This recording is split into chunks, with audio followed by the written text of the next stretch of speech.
సిసలైన నేత్తో తయారు చేయబడిన స్వీట్లు సార్. ఓహో, మరేం లేదయ్యా, రేపు పెద్ద పార్టీ ఉంది, దానికి ఆర్డర్ ఇద్దామని. ఏ షాప్ అయితే బెటర్ గా ఉంటుందా అని ఆలోచిస్తున్నాను. తినచూడండి సార్, మీకే తెలుస్తుంది. ఒరే, ఒక స్వీట్ పెద్దార్థులకి కమిషన్ కూడా ఇస్తామండి. ఓహో, బ్రహ్మాండంగా ఉంది. ఇదిగో, నీకు ధనలక్ష్మి ఏజెన్సీస్ తెలుసా? ధనలక్ష్మి తెలుసండి. తెలుసా? పక్క వీధిలో బస్ స్టాండ్ పక్కనే. 10వ నెంబర్ ఇల్లే కదండి. కరెక్ట్ అయ్యా బాబు. అమ్మయ్యా. ఇదిగో, అక్కడ రేపు పార్టీ. కుర్రాడికి అడ్వాన్స్ ఇచ్చి పంపిస్తాను. 10 కేజీలు స్వీట్ బ్రహ్మాండంగా ఉండాలి. 10 కేజీలు. ఓ మైసూర్ పాకు. ఈ మైసూర్ పాకు ఏంటి సార్? పాలకోవా కూడా తీసుకోండి. Thank you. స్వీట్ మాత్రం బ్రహ్మాండంగా ఉండాలి. చాలా బాగుండాలి. బాగా చేద్దాం. ఏమండి అడ్వాన్స్? ముక్క పీకడానికెందుకురా తొందర, చిందర వందరే. ఇదిగో, దొంగ కోళ్ళ నా ముక్కలు చూస్తే నేను ఒప్పుకోను. అయినా మీ చేతిలో ముక్కలు పెట్టుకుని నా చేతిలో ముక్కలు చూస్తారేంటి? నా ముక్కలు ఎప్పుడైనా చూసుకోవచ్చు కదరా. ముందు నీ ముక్కలు చూస్తే ఒక పని అయిపోతుంది కదా.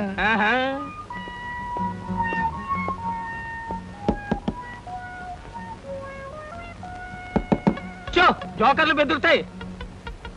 ఇదిగో బాబు, ధనలక్ష్మి ఏజెన్సీస్ ఆపరేటర్ గారు ఉండేది ఎక్కడ? వేసుకో ముక్క, చూపిస్తాను. షో తర్వాత చూపించవచ్చు కానీ ఆపరేటర్ గారు ఎక్కడున్నారు చెప్పవయ్యా. ఇదిగో ముక్క, ఖర్చేయండి. ఏం ఖర్చు చేయడం ఏమిటో.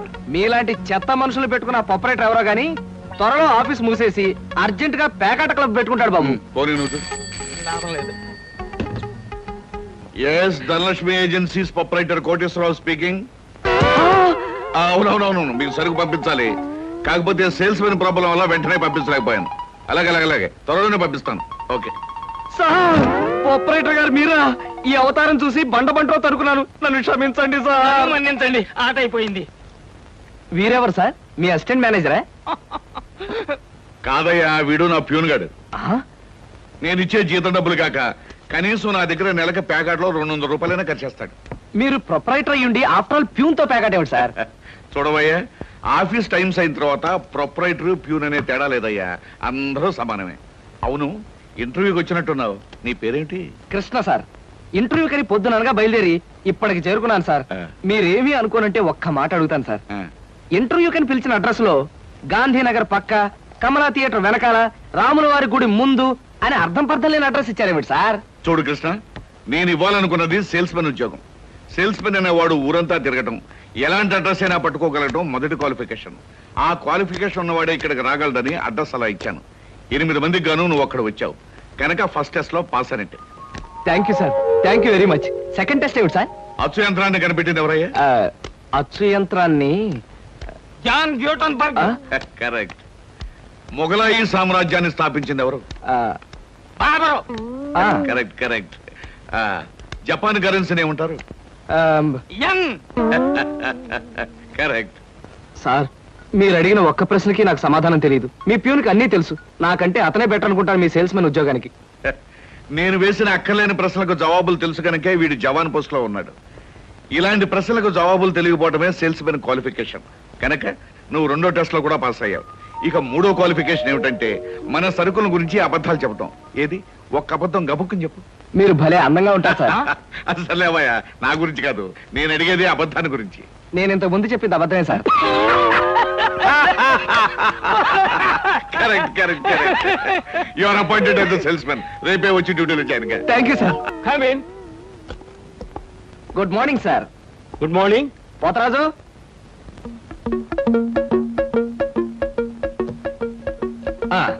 మీరు కొత్తగా పెట్టిన ఈ సూపర్ మార్కెట్ చూస్తుంటే నా మతి పోతుంది సార్. అసలు మీ సూపర్ మార్కెట్ దెబ్బకి సిటీలో ఉన్న సూపర్ మార్కెట్లని ఫ్యాట్. Thank you. By the way, నా పేరు Krishna, Dhanalakshmi agencies sales representative ని. Glad to meet you. Very nice to meet you sir. వీడు మా బాయ్. అదే పోతరాజు, నా పర్సనల్ అసిస్టెంట్. మీరు వచ్చినందుకు నాకు చాలా సంతోషం. రండి కూర్చోండి. Thank you.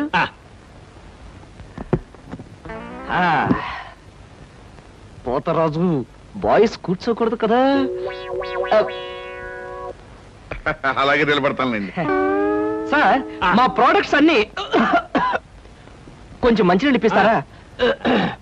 బాయ్ బయటికి వెళ్ళాడు. ఒరేయ్, నన్ను ఒరే అంటావా? పోతరాజు, బాయ్స్ ని అరే ఒరే అనక అయ్యా ఏమండి అనరు కదా. అవునవును, నేను బాయ్ని కదా. జగ్గులో వాటర్ ఉంది, అయ్యగారు తెచ్చి. నేను నీళ్ళు తీసుకొచ్చి వాళ్ళ. లేకపోతే నేను తీసుకురావాలా? కదా పోతరాజు, ఇప్పుడు నువ్వు బాయ్ కదా? అవును, నేను బాయ్ని కదా. మీ బాయ్ ఏంటి జోకర్ లాగా ఉన్నాడు? కొత్తగా చేరాడు, మొద్దు స్వరూపం, మీరేమనుకోకండి. ఆహా, మిమ్మల్నే సార్. ఓహో, ఏమిటయ్యా? ఒక్కసారి కళ్ళజోడు తీయండి సార్. ఆ, అరే రే, ఏమిటయ్యా? Face reading sir. ఫేస్ రీడిగా? ఆ మొహాన్ని పట్టి ఆ. అవతల మనిషి యొక్క మంచి చెడు చెప్పడం. ఆహా. దాన్ని నేను 6 సంవత్సరాల పాటు అలహాబాద్ లో ఐజిన్ ఓవర్ అనే ఆస్ట్రేలియన్ దొర దగ్గర ట్రైనింగ్ పొందా. మీరెప్పుడు ట్రైనింగ్ పొందారు? ఈ దిక్కుమాల ఉద్యోగంలో చేరక ముందు. నువ్వు కాస్త నోరు మూసుకుని నిలబడు. ఒరే, ఆ ఫ్లాస్క్ లో కాఫీ ఉంది, పట్టుకురా.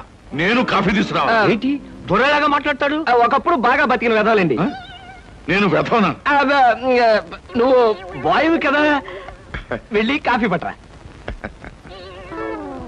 సార్, ఆ, మీ ఫేస్ చూస్తుంటే ఆ. చక్కటి భార్య, చుక్కల్లాంటి పిల్లలు, లక్షల ఆస్తి ఉన్నట్టు కొట్టొచ్చినట్టుగా కనిపిస్తోందండి. ఇక ఫ్యూచర్ లో మీకు గొప్ప చేంజ్ రాబోతుంది. గొప్ప చేంజ్. ఆ. అది ఏంటయ్యా? ఆడరేఖ, ఆస్తి రేఖ వరుసగా మీ రేఖలు కలవబోతున్నాయి. నిజంగానా? అందులో ఆశ్చర్యపోవాల్సిందే ఉందండి. ఆ. మీ అందం, మీ పర్సనాలిటీకి ఏ ఆడదైనా ఇట్టే పడిపోతుంది. సిగ్గుపడకండి. కాకపోతే ఎంత తొందరలో పడబోతుందనే విషయం చెప్పాలంటే కొంచెం స్టడీ చేయాలి. ప్రస్తుతం నాకు టైం లేదు. మా సరుకు ఆర్డర్ తీసుకోవాలి కదండి, ఏదో పొట్టకుట్టు కోసం. పద పోతరాజు. మీ సరికి నేను ఆర్డర్ ఇస్తాను. ఏదో డీప్ గా స్టడీ చేయాలని చెప్పారే, చేయండి. కూర్చుని కూర్చుని. ముందా ఆర్డర్ సంగతి ఏదో మనం తేల్చేస్తే ఆ తర్వాత మీ ఫేస్ రీడింగ్ గురించి నేను తేల్చేస్తాను. ఆర్డర్ తీసుకోండి. ఇంకా ఏం కావాలి? ఓ ఫ్రూట్ సాలెడ్. Fruits order. వద్దులే, నేనే వెళ్ళి తీసుకొస్తాను.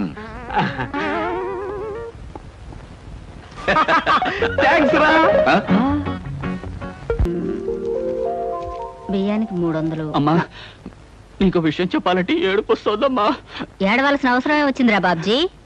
ఇంట్లో నాన్న సంగీతంతో హింసిస్తున్నాడని చదువుకోవడానికి బీచ్కి వెళ్ళాను.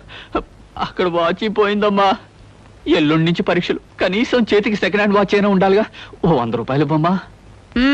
ఈసారైనా తగలేసుకోకుండా వాచి కొనుక్కో. అలాగే. ఇదిగో 100. అయినా వాచి బారేసుకోవడం ఏమిట్రా పిచ్చి విధవ.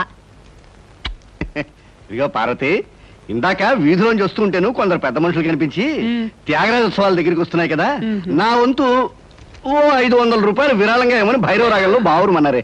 500? నేను ఇలాగే అన్నాను. మీరిస్తాను ఒప్పుకున్నారా? కుటుంబం బరువు బాధ్యతలు తెలిసిన వాడిని నేనెందుకు మాటిస్తానే. కావాలంటే 2 లేక 300 విరాళంగా ఇస్తాను. ఆ రోజు ఉచితంగా కచేరీ చేస్తానని మాటిచ్చాను. పైసా కూడా అడగం. మీ కచేరీ మాత్రం వద్దు బాబు అని దండం పెట్టుంటారు, అంతేనా? కమాతు రాగంలో కాళ్ళు చేతులు వెరకొడతాను. నా కచేరీ అంటే బొత్తిగా భక్తి శ్రద్ధలు లేవు. ఆఖరి మాటగా 200 రూపాయలు విరాళంగా ఇస్తాను అన్నానే. ఇవ్వకపోతే బాగుండదు, ఆ తర్వాత నీ ఇష్టం. చారాస్వామి నిన్ను ఆశీర్వదిస్తాడు. 3, 4, 5. అమ్మగారు పాలకు డబ్బులండి. అమ్మగారు పచారీ సామాన్ డబ్బులండి. అమ్మగారు నా జీతం అండి. అమ్మగారు పాలకు డబ్బులండి. అమ్మగారు పచారీ సామాన్ డబ్బులండి.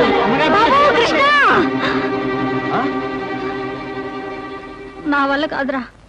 అమ్మా, డబ్బు సంపాదించడం ఎంత కష్టమో ఖర్చు పెట్టడం కూడా అంతే కష్టం అమ్మా. ఖర్చు పెట్టే విషయంలో మనసుని మమతని కాస్త కట్టేసుకోవాలి. రే బాబ్జీ, బాబ్జీ, ఏంటనయ్య? నీకు 100 రూపాయలు ఎందురా? Watch beach. ఆ? వాచ్ బీచ్ కొట్టానంటే దవడ వాచి బీచ్లో గోచితో పరిగెడతావు రాస్కెల్. ఇదేంట్రా? అరే, ఇది ఎక్కడ దొరికిందన్నయ్య? ఆ చమల్లాల్ కొట్లో నువ్వు తాకట్టు పెట్టిన చోట దొరికిందిరా. 75 రూపాయలు ఇచ్చి విడిపించి తీసుకొచ్చాను. ఆ 100 రూపాయలు ఇట్టించి వాచ్ తీసుకో.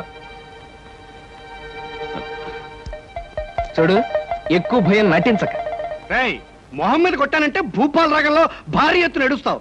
సినిమా హాల్లో తెరల మీద పువ్వులు చల్లడానికి, చిల్లర చల్లడానికి వాచీలు తాకట్టు పెట్టుకుంటారా? అడ్డగాడిదా అని. వాడు అడ్డగాడిదైతే మరి నీ సంగతి విన్నానా? నా సంగతి వేర్రా. ఏమిటి, త్యాగరాజోత్సవాలు జరిగి నెల కూడా కాలేదు, మళ్ళీ త్యాగరాజోత్సవాలు ఎక్కడి నుంచి వచ్చానన్నా? అవి త్యాగరాజోత్సవాలు కాదురా, సంగీతం నీకు తెలీదు. అవి రాగరాజోత్సవాలు. మాయ రాగరాజోత్సవాలు. సరే, పేకాట ఆడడానికి ఇంట్లో అబద్ధం చెప్పి డబ్బు తీసుకోవడానికి సిగ్గుపడాలన్నా? రేయ్, నువ్వు చెప్పుడు మాటలు చెడిపోతున్నావురా. నేను ప్యాకెట్ ఆడుతున్నాను ఎవరు చెప్పారా నీకు? ఎవరు చెప్పారా? ఎవరు చెప్పారు? చెప్తా. చెప్పు. హ, పిచ్చివాడు. ఆ మూట ఏమిట్రా? ఈ మహానుభావుడు పేకాట్లో ఓడిపోయి బట్టలన్నీ తాకట్టు పెడితే విడిపించి తీసుకొచ్చాను. అవ్వా, ఓహో అందుక ఇందాక పేపర్ అడ్డం పెట్టుకుని గదిలో పరిగెడుతున్నారు. ఏమండి మొగుడు ఏమైనా అంటే కళ్ళు పోతాయే. ఇక నేను చెప్పాల్సింది ఏమీ లేదురా. ఇదిగో 200 రూపాయలు. 100 రూపాయలు ఇవ్వరా. పితృభక్తి లేదు. రావయ్యారా అద్దె డబ్బులు తీసుకొచ్చావా? ఆ పని మీద వచ్చానండి. కానీ టిఫిన్లు పెడుతూ ప్రొఫైల్లో నుంచున్న మిమ్మల్ని చూస్తుంటే అదేదో సినిమాలో రేఖలా అనిపించి అక్కడే నిలబడిపోయానండి. కొంచెం ఇటు తిరుగుతారా? అరే రే కొద్దిగా అటు తిరుగుతారా? అయ్యో నువ్వు మరీ చెబుతావయ్యా. నేను రేఖలా ఉండడం ఏమిటి? ఆ అమ్మాయి నాకన్నా కొంచెం సన్నం అనుకుంటాను. సన్నం కాబట్టే మీ అంత అందంగా కనిపించదండి. చూసారా, మీరు అలా నవ్వుతూ ఉంటే మీ బొగ్గ మీద సొట్టలు బాబీ సినిమాలో డింపుల్ కపాడేలా కనిపిస్తున్నారండి. ఆ పిల్ల నాకన్నా 1-2 సంవత్సరాలు చిన్నదనుకుంటాను. చిన్నది కాబట్టే మీ అంత మెచ్యూరిటీ ఆవిడలో లేదు. పొరపాటున మీరు పెళ్లి చేసుకున్న హౌస్ వైఫ్ గా సెటిల్ అయ్యారు గానీ మీరు గనక సినిమాలో చేరినట్లయితే ఆ శ్రీదేవి జయప్రద మీ ముందు ఎందుకు పనికొస్తారండి? అదేమిటయ్యా నుంచోనే మాట్లాడతావు? కూర్చో, టిఫిన్ తిందు గాని. దాందే ఉందండి. అస్సలు మీ ఫిగరు కలరు కాలేజ్ అమ్మాయిలు కూడా ఉండదండి. నువ్వు మరీ పొగిడేస్తున్నావు బాబు. ఇంకో దోశ వేసుకో. టిఫిన్ గా నన్ను పిలిచి దోసేసుకొని అతను పెడతానేంటి? అబ్బా నీకెప్పుడు తిండి పిచ్చే. ఇంటికి వచ్చిన గెస్ట్ కు పెట్టాలి కదా. గెస్ట్ కి పెట్టి నాకు అభ్యంతరం లేదు, కానీ నాకు కూడా తగలే. తినండి. బాబు నీకు హార్లిక్స్ కావాలా, బోన్విటా కావాలా? ఉల్లాసానికి ఆనందానికి వాడండి హార్లిక్స్. అయితే అదే తీసుకొస్తాను. ఏమండి 1 మినిట్. వెనక నుంచి మీ మూమెంట్స్ చూస్తూ ఉంటే ఆ మూమెంట్ ఎలా ఉంటుందో ముందు నాకు చెప్పు, నేను తర్వాత దానికి చెప్తాను. అదేమిటండి అలా విసుక్కుంటారు? ఆ అబ్బాయి ఏదో సరదాగా మాట్లాడుతుంటే. ఏమండి ఆయన ఇప్పుడే ఇలా విసుకుంటున్నారు, ఇక నేను అద్దె డబ్బులు ఇవ్వలేనన్నా అనుకోండి ఇంకెంత విసుకుంటారో. ఆయన విసుకోకుండా నేను చూసుకుంటానుగా. అది మీరు ఊరుకోండి. చూడు బాబు, అద్దె ఈ నెలలో ఇవ్వలేకపోయినా వచ్చే నెలలో ఇద్దు గాని. థ్యాంక్స్ అండి. టిఫిన్ తిను. ఏమయ్యా, నా తిండి తింటూ నాతో అబద్ధం చెప్పకూడదు. నిజం చెప్పు, మా ఆవిడ శ్రీదేవిలాగా జయప్రదలా ఉందే? మీరు అడిగారు కాబట్టి నిజం చెప్తున్నా అండి. మీరు మాత్రం ఈ పక్క నుంచి చూస్తే శత్రుఘ్న సిన్హా అలా ఉన్నారు. హైట్ విషయంలో కొంచెం తగ్గారు కాబట్టి రిషి కపూర్ గారి, పెరుగున్నట్టయితే అమితాబ్ బచ్చనే. అసలు మీ పర్సనాలిటీకి ఈవిడ ఎలా పెళ్లి చేసుకున్నారండి? ఏమిటోనయ్యా, నా తలరాత నా కర్మ. నిజానికి అదృష్టం బాగుంటే ఏ రేఖలో శ్రీదేవిలో చేసుకోవాల్సిన వాడే కదా. ఫ్యూచర్ లో చేసుకోవచ్చేమో. Anyway best of luck. ఈ దశ కూడా వేసుకో. పళ్ళు కూడా ఉన్నాయి. అలాగే. రేఖలు మృదువుగా మెత్తగా మలై మారుతరాగల్లా ఉన్నాయమ్మా. మీలాంటి సంగీత సాముద్రిక నిపుణులు నా చేతిని పొగిడారంటే అది నాకు గర్వకారణమే. నాకు ఒళ్ళు మంటే కారణం. ఏమయ్యా శంకరయ్య, జాతకం చూస్తానని చెప్పి దాని చెయ్యాల పిసికేస్తావేంటి? రేఖలు కొట్టొచ్చినట్టు కనిపించాలంటే ముందులా పిసకాలయ్యా. సరే చూడు. ఆహా, నీ శృంగార రేఖ బంగారంలా మెరిసిపోతుందమ్మా. శృంగార రేఖ అలాంటి రేఖ చేతుల్లో ఉంటుందని నేను ఎక్కడ వినలేదే. అది నీ అజ్ఞానం. జోత్సుల జోగేశ్వరరావు జాతక పుస్తకంలో దాని గురించి విపులంగా రాశారు. ఆయన ఎవరు? మా బాబాయ్. చూడండి, చూస్తాను. నీకు ధనరేఖ దివ్యంగా ఉందమ్మా. ఆయుష్య రేఖ అద్భుతం. సంతానం ఎంత ఉందండి? 2 వేసుకో. వాళ్ళు కూడా కవల్. జై విజయ నామకరణం అడ్వాన్స్ గా ఫిక్స్ చేసేసుకో. లేదా కాఫీ కాంబోజలాగా అన్నా కూడా బాగానే ఉంటుంది. చాలా సంతోషం అండి. సంతానం గురించి చెప్పిన మీకు నేనేమి ఇచ్చుకోగలను? నువ్వేమి ఇచ్చుకోనక్కర్లేదు. నా చెయ్యి కూడా చూశాక నేను ఇచ్చుకుని 2 రోజులను తీర్చుకుంటాను. నా చెయ్యి కూడా చూడవా. పుట్టుకుంటేనే తెలుస్తుంది ఇది నష్టజాతకం అని. రేఖలు చూసి చెప్పు. తన రేఖ దరిద్రంగా ఉంది, ఆయుష్ రేఖ అధ్వానంగా ఉంది, సంతాన రేఖ శూన్యం. దానికేమో 2 సంతానం అన్నావు, నాకు సంతాన రేఖ లేదంటున్నావు. ఏంటిది? ఏం లేదని చెప్పడం నా సరదా అనుకున్నావు ఏంటయ్యా? ఇక్కడ లేదు లేదని చెప్పాను, అక్కడ ఉంది ఉందని చెప్పాను. అది కదయ్యా, మీ ఇద్దరు మొగుడు పెళ్ళాం. నాకు సంతాన రేఖ లేకుండా దానికి సంతానం ఎక్కడి నుంచి వస్తుంది? ఎక్కడి నుంచి వస్తుందో ఆవిడ చూసుకుంటుందయ్యా. అమ్మా సుందరమ్మ, నీవు జాతకం చెప్పినందుకు నాకు ఏదో ఇప్పించావంటే మరి నేను సెలవు తీసుకుంటానమ్మా. ఏమిటి ఇప్పించేది కాదు గుడ్డు, దిక్కుమాలి జాతకం చెప్పడం నువ్వు. ఏమండి ఎందుకు అరుస్తారు? పాపం ఆయన తప్పే ఉంది, ఉన్నట్టు చెప్పారు. శంకరం గారు ఇవంతా ఉంచండి. సుపుత్ర ప్రాప్తిరస్తమ్మా, వెళ్ళొస్తాను. నమస్కారం అండి. వెళ్ళిరా.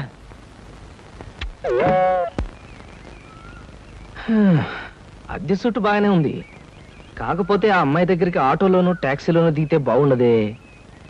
ఏం చెయ్యాలి?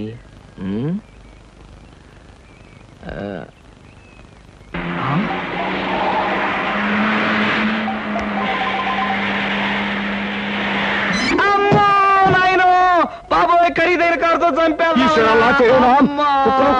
మనుషులు కూడా పడేసావా నాయన? సారీ బాబు, గాయాలు ఏమైనా దెబ్బలు ఏమైనా తగిలాయా? పక్కటెముకలు పత్తికి నెక్కిలు వాటి పొజిషన్లు తప్ప ఎవరైనా అనుమానంగా ఉంది సార్. అమ్మో లేవలేదు. మీకేం అవలేదు లేనాయనా అమ్మో! అమ్మో! కాలేదు నాయన అమ్మో! నా కాడే కుదుగా లేనాయనా ఇప్పుడు బాగుంది. నా కాడే కుదుగా అమ్మా! అమ్మా పట్టుకోండి. వేసుకోండి ఏం పర్వాలేదు అమ్మా! నెమ్మది నెమ్మది అమ్మా! ఇక్కడ కూర్చోండి వెనక్కి కూర్చుంటాను. అదే వాటర్ సీటు. అమ్మా అమ్మా అలాగే అయ్యో అక్కడే కూర్చోండి. అయ్యో అమ్మా సార్ ఈ మంచులు తాగండి సార్ ముందు అబ్బో ఏమొద్దు సార్. సార్, అమ్మో ఏ హాస్పిటల్ అయినా తీసుకెళ్తాను ఎంత బిల్ అయినా ఇచ్చుకుంటాను ఆ. సార్ దయచేసి నా మీద పోలీస్ కంప్లైంట్ మాత్రం పెట్టకండి సార్ అమ్మో పెట్టను కానీ ఒక సిగరెట్ ఇవ్వండి సార్. 3 rupees cigarette. ఈ పెట్టి ఉంచుకోండి అమ్మా అమ్మా thank you sir. Thank you. అబ్బా సార్ ఇప్పుడు చెప్పండి సార్ ఏ హాస్పిటల్ మిమ్మల్ని తీసుకెళ్ళమంటారు ఎంత ఇచ్చుకోమంటారు అమ్మయ్యా ఇప్పుడే తగ్గుతున్నట్టుంది. హాస్పిటల్కి ఏమీ అక్కర్లేదు కానీ నెహ్రూ పార్క్ దగ్గర నన్ను దించండి. నేను కారు దిగి ఓ 4 సార్లు ఇటు అటు తిరిగి బోన్స్ అవి సెట్ చేసుకుంటాను. చాలా థ్యాంక్స్ సార్ మీ ఎంత మంచి వాళ్ళని ఇంతవరకు నేను చూడలేదు సార్ ఇక ముందు చూడరు కూడా సార్. నెహ్రూ పార్క్ బానివ్వండి. అలాగే సార్ పోనివ్వండి. జై నెహ్రూ పార్క్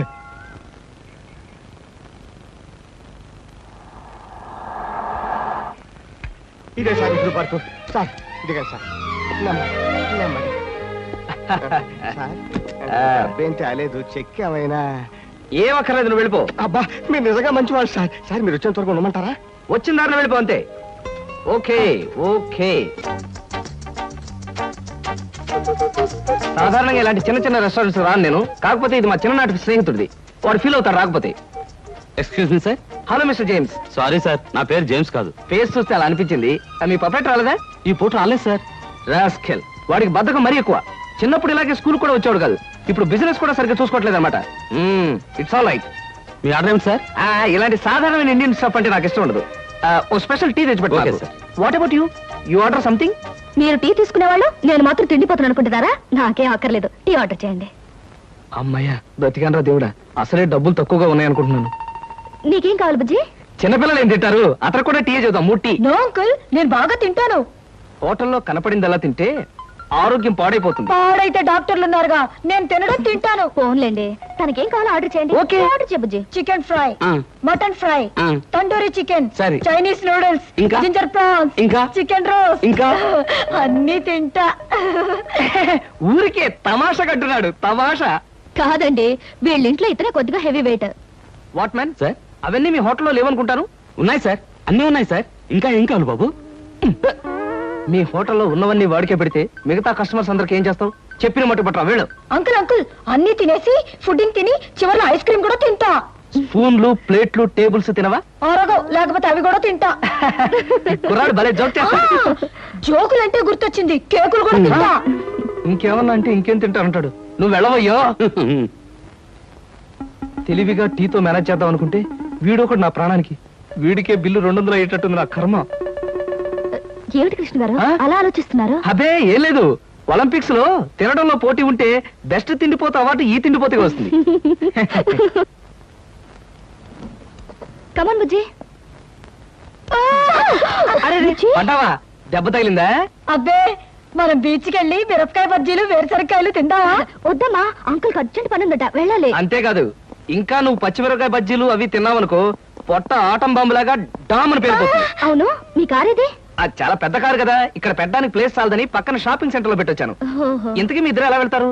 మా డాడీ వచ్చి మమ్మల్ని పికప్ చేసుకుంటా అన్నారు. మీరు వెళ్ళండి. ఓకే. ఎందుకంటే మన అంకుల్ తో పెద్ద కారు వెళ్దాం. నిన్ను చంపినా పాపం లేదు, పుణ్యం తప్ప.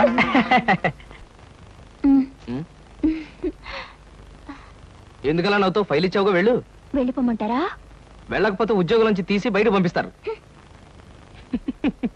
ఏంటండి బాబు, ఈ మధ్యన మోహిని పిశాచం పట్టిన వాళ్ళ మహావసారగా ఉంటున్నారు. ఏడు సంగతి? సంగతి ఏదైనా సింహాచలం, పిశాచం పెట్టిందని దెయ్యం పెట్టిందని నువ్వు నన్ను అంటాం ఏమి బాగలేదు. మరేం లేదు బాబు, ఆ మధ్యన పిశాచం పట్టిన మా బావమరిది మేనలుడు ఒకడు 3 రోజులు మీలాగే చాలా హుషారుగా ఉండి 4వ రోజున నడి రోడ్డు మీదే ఢమాల్ నెత్తురు కక్కుకుని పోయాడు బాబు. అందుకని అరే అమ్మాయి గారు వచ్చారే. మై గాడ్, సీత ఇక్కడికి వస్తుందా? Good morning madam. Good morning అమ్మాయి గారు. Good morning madam. Good morning. Good morning. Madam. Good morning.